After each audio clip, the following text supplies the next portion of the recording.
नमस्कार किसान साथियों। आज हमें बताएंगे कि अक्टूबर और नवंबर के महीने में सरसों की खेती कैसे होती है। जैसे कि आप अक्टूबर और नवंबर के महीने में सरसों की खेती कर देते हैं तो क्या होता है कि 3 से 4 महीने में से पक के तैयार हो जाती है काटने के लिए।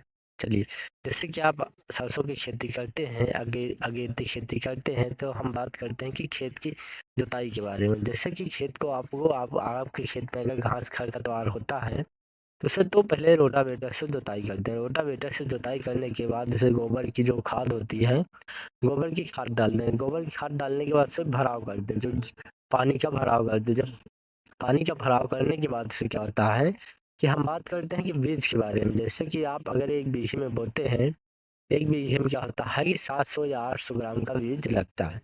अब हम बात करते हैं बीज के बारे में। जैसे कि 45 या 46 जो बीज है, बहुत ज़्यादा जाना माना भी रहता है, बहुत ज़्यादा इसका दाना जो होता है मोटा भी रहता है।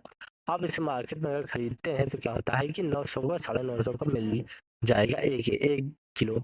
आपको 1 केजी जो होता है 950 तक मिल जाएगा, आप 1 केजी। जो ये बीज है ये क्या होता है कि 3 से 4 महीने में से पक के तैयार हो जाती है उसे काटने के लिए।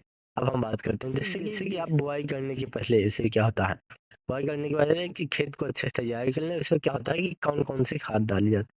जैसे डीएपी हो गई, खाद डालते हैं। डीएपी खाद डालने के बाद से क्या होता है, उसी में बीज डालते हैं। बीज डालने के बाद से अगर आप 1 बीघे में बोते हैं तो होता है 700 या 800 ग्राम तक बीज लगता है।